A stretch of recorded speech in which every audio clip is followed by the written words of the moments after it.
Hello friends. आज अपनी बात करते हैं रेप्लिकेशन ऑफ डीएनए पर। डीएनए रेप्लिकेशन क्या होता है? देखो, सबसे पहले एनसीईआरटी में देखो जो डबल स्ट्रैंड डीएनए है, देखो जो डबल स्ट्रैंड डीएनए है वो जो थ्योरी थी वो किसने दी थी? वॉटसन एंड क्रिक ने दी थी। किसने दी थी? वॉटसन एंड क्रिक की थी। अब हम देखते हैं डबल स्ट्रैंड डीएनए कैसे रेप्लिकेट करते हैं। हम कभी भी जो डीएनए है उसको हेलिक्स की फॉर्म में कभी भी रेप्लिकेट नहीं करते। हम क्या करते हैं, इसकी कोइल को खोलते हैं, इसकी कोइल को क्या करते हैं, लूज करते हैं। हम इसको थोड़ा सा स्ट्रैंड ऐसे स्ट्रैंडली इसको रेप्लिकेट करवाते हैं। ठीक है, जब भी हम इनको स्ट्रैंड से सिंगल स्ट्रैंड या फिर स्ट्रेट स्ट्रैंड से जब अपने इसको रेप्लिकेट करवाते हैं तो ये जो दोनों स्ट्रैंड होते हैं ना, ये दोनों strand act as a template की तरह करते हैं। एक्ट एज टेम्पलेट की तरह एक्ट करते हैं। मतलब ये दोनों आपस के अंदर क्या करेंगे, ये दोनों स्ट्रैंड क्या करेंगे, रेप्लिकेट करेंगे और नया डीएनए बनाएंगे। ठीक है, ये एक रेफरेंस की तरह वर्क करते हैं। इनके रेफरेंस के अंदर क्या करेंगे, दो और डीएनए क्या करेंगे, फॉर्म करेंगे। अब हम देखते हैं कि सेमी कंजर्वेटिव फॉर्म के अंदर डीएनए रेप्लिकेट करता है।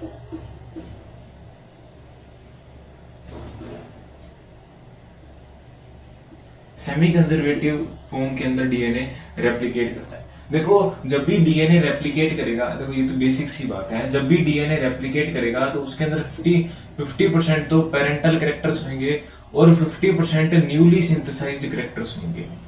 न्यूली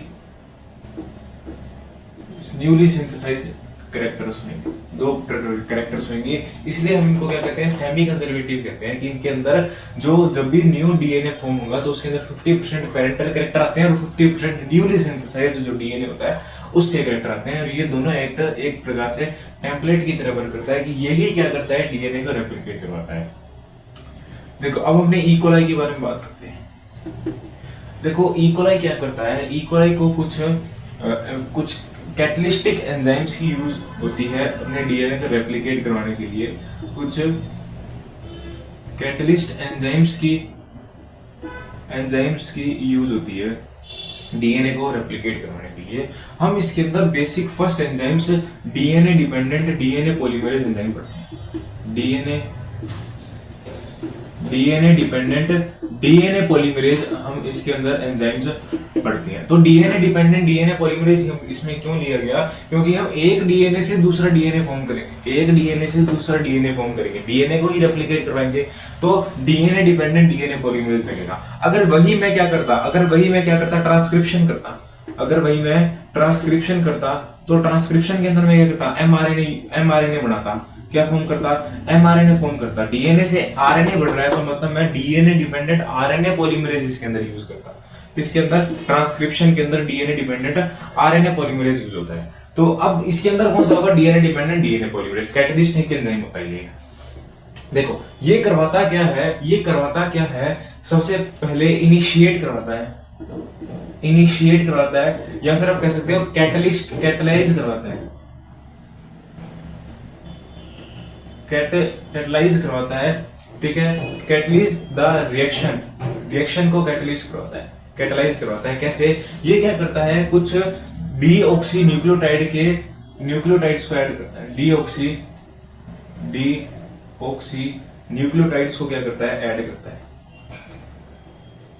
न्यूक्लियोटाइड को ऐड करता है और इसके अंदर देखो मैंने यहां पर लिखा तो डीऑक्सी न्यूक्लियोटाइड जब हम रेप्लिकेट करवाएंगे तो देखो न्यूक्लियोटाइड कौन से होंगे, डीएनए के न्यूक्लियोटाइड होंगे। तो डीऑक्सी न्यूक्लियोटाइड मतलब डीएनए की न्यूक्लियोटाइड होंगे। लेकिन जब हम कैटलिस्ट की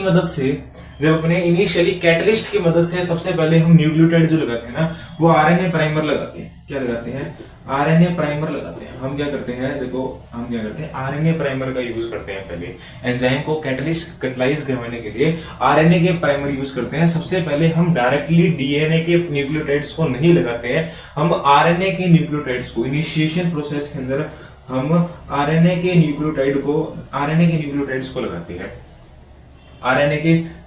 को लगाते हैं। अब हमने देखते हैं कि किस प्रकार से रेप्लिकेशन होगा। देखो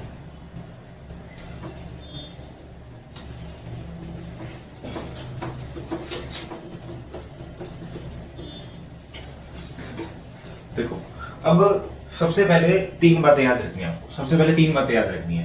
देखो हम क्या करते हैं, देखो जैसे ये मेरा ये डीएनए है, तो डीएनए को स्टैंड फॉर्म के अंदर ही मैं रेप्लिकेट करवाता हूं। तो देखो ये जो प्रोसेस होता है ना, ये काफी ज्यादा एक्सपेंसिव होता है। कैसा होता है? काफी ज्यादा एक्सपेंसिव होता है। हाई अमाउंट ऑफ एटीपी इसके अंदर लगती है।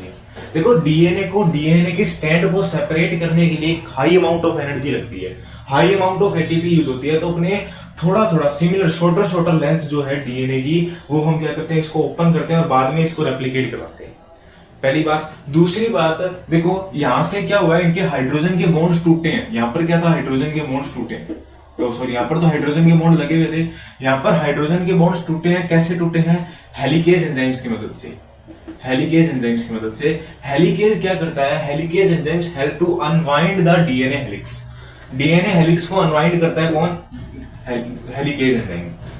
देखो मैंने क्या किया था, मेरे पास एटीपी इतनी नहीं थी, मैंने क्या किया था, स्मॉल डीएनए की लेंथ को सेपरेट करवाया था, अलग करवाया था, हाइड्रोजन बॉन्ड से अलग करवाया था, खोला था। तो इसको मैं कहता हूं, देखो स्मॉल ओपनिंग जब भी होती है ना, स्मॉल ओपनिंग को मैं क्या कहता हूं? Replication fork. क्या कहता हूं? Replication fork. रेप्लिकेशन फोक क्या होता है? जो अपने इसकी स्मॉल ओपनिंग करते हैं, इसकी जो स्मॉल ओपनिंग होती है उसको अपने रेप्लिकेशन फोक करते हैं, फोक कहते हैं।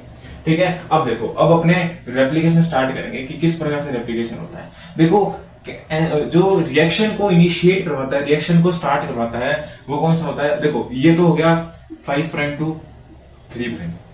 मैंने आपको एक बात नहीं बताई, एक बात और सुन लो। जो डीएनए डिपेंडेंट डीएनए पॉलीमरेज था, वो कैसे वर्क करता था? वो 5 प्राइम से 3 प्राइम वर्क करता था। कैसे वर्क करता था? 5 प्राइम से 3 प्राइम वर्क करता था। देखो ये क्या है, 5 प्राइम टू 3 प्राइम, ये क्या होगा? ये यहां से 5 प्राइम टू 3 प्राइम होगा। दोनों हेलिक्स एंटी पैरेलल पोलैरिटी के अंदर होते हैं। देखो मैंने आपको कहा था कि सबसे पहले अपने क्या करते हैं? इनिशिएट करवाते हैं रिएक्शन को। क्या करवाते हैं? इनिशिएट करवाते हैं रिएक्शन को। जैसे इनिशिएट कराऊंगा तो यहाँ पर क्या लगता है? यहाँ पर मेरा डीएनए पॉलीमरेज लगता है, वो डीएनए डिपेंडेंट डीएनए पॉलीमरेज लगता है। तो जैसे डीएनए डिपेंडेंट डीएनए पॉलीमरेज लगता है, तो यहाँ पर क्या होते हैं? कुछ आरएनए प्राइमर, आरएनए के न्यूक्लियोटाइड ऐड होते हैं, तो जिसको मैं आरएनए प्राइमर कहता हूँ। जैसे ऊपर वाले डीएनए की ऊपर वाले डीएनए पर कौन से न्यूक्लियोटाइड लगे होते हैं? जैसे गुआनिन, साइटोसिन, गुआनिन मान लो, यहां पर मान लो थायमिन। क्या मान लो? थायमिन। अब देखो यहां पर गुआनिन, साइटोसिन, गुआनिन और गुआनिन, साइटोसिन, थायमिन की जगह यहां पर क्या लगा होगा? यूरेसिल होगा, क्योंकि एडेनिन नहीं होता किसके अंदर? डीएनए आरएनए पॉलीमर के अंदर। आरएनए प्राइमर लगा रहा हूं ना यहाँ पर, तो यहाँ पर एडेनिन लगेगा, यूरेसिल लगेगा। यूरेसिल क्यों लगेगा? क्योंकि मैं यहाँ पर आरएनए के प्राइमर लगा रहा हूं। ठीक है, तो ये कैसे? अब देखो ये डीएनए होती कैसी? एंटी पैरेलल पोलैरिटी होती है, तो इसकी पोलैरिटी कैसे जाएगी? ये 5 प्राइम टू 3 प्राइम गया, तो ये यहां से 3 प्राइम टू 5 प्राइम जाएगा। ये यहां से क्या जाएगा? 3 प्राइम टू 5 प्राइम जाएगा। देखो ये जो स्टैंड होगा यहाँ पर कंटिन्यूस, यहाँ पर जो स्टैंड होगा ये कंटिन्यूस स्टैंड होता है, ये डिसकंटिन्यूस होता है। देखो कैसे? देखो यहाँ पर जब मैं इनिशिएट करवाता हूँ, यहाँ पर जैसे ही मेरा डीएनए डिपेंडेंट डीएनए पॉलीमरेज लगता है, और यहाँ क्या लगता है? लाइगेज आता है, तो क्या बोलते हैं? प्राइमर लगते हैं, प्राइमर ऐड होते हैं। तो प्राइमर कैसे ऐड होते हैं? देखो यहाँ पर क्या हुआ? 3 prime to 5 prime, 3 prime to 5 prime, और फिर यहाँ पर अलग से फर्दर वापस रिएक्शन इनिशिएट होती है। कैसे? 3 प्राइम टू 5 प्राइम। अब ये ऐसा हुआ क्यों? क्योंकि मैंने आपको कहा था डीएनए डिपेंडेंट डीएनए पॉलीमरेज जो होता है ना, वो 5 प्राइम टू 3 प्राइम वर्क करता है। कैसे करता है? 5 प्राइम टू 3 प्राइम वर्क करता है। 5 प्राइम टू 3 प्राइम तो कैसा डीएनए स्टैंड बना? कैसा? रेप्लिकेशन के अंदर रिजल्ट कैसा दिखा है अपने को? कंटिन्यूस रिजल्ट दिखा है। अगर यही चीज देखा गया तो वो क्या था? ये 3 प्राइम टू 5 प्राइम आ गया, तो मतलब ये डिसकंटिन्यूस लेंथ देखने को मिल रही है। कैसे देखने को मिल रही है? डिसकंटिन्यूस देखने को मिलती है। यहाँ पर क्या होती है? डिसकंटिन्यूस होती है, डिसकंटिन्यूस होती है। और ये वाला जो स्टैंड होता है ना, ये कंटिन्यूस स्टैंड होता है, ये कंटिन्यूस स्टैंड होता है। ये डिसकंटिन्यूस होता है, जी कंटिन्यूस होता है। देखो अब इसको कंटिन्यूस बनाना है तो क्या करेंगे? 2 डीएनए स्टैंड को क्या कर देंगे? अपने जोड़ देंगे डीएनए लाइगेज से। डीएनए लाइगेज से हम दोनों डीएनए के स्टैंड को जोड़ देंगे डीएनए लाइगेज से। तो ये भी स्टैंड कैसा बन जाता है? कंटिन्यूस स्टैंड बन जाता है। ये भी कैसा स्टैंड बन जाता है? कंटिन्यूस स्टैंड बन जाता है। अब अपने देखते हैं कि देखो अब कुछ बातें सुनो, कुछ बेसिक जनरल बातें सुनते हैं, देखते हैं। देखो सबसे पहले याद रखना, डीएनए जो होता है ना वो रेप्लिकेशन के एस फेज के अंदर, जो एस फेज होता है ना, एस फेज के अंदर जब सेल डिवाइड करता है तो सेल डिवीजन के एस फेज के अंदर डीएनए डिवाइड। देखो एक केस होता है, एक केस के अंदर डीएनए तो डिवाइड कर जाता है, डीएनए डिवाइड कर जाता है, लेकिन सेल का डिवीजन नहीं होता है। एक ही सेल में जब दो डीएनए देखने को मिलते हैं तो उस केस को अपने पॉलीक्लोइडी कहते हैं। क्या कहते हैं उसको? इस केस को अपने पॉलीक्लोइडी कहते हैं। अब देखना, पॉलीक्लोइडी कहते हैं। एक बात और देखो यहाँ पर क्या थी, आरएनए के प्राइमर थे। मेरे को कौन सा था? मेरे को तो भाई डीएनए का रेप्लिकेशन करवाना है। आरएनए के प्राइमर कैसे चलेंगे? आरएनए के न्यूक्लियोटाइड कैसे चलेंगे?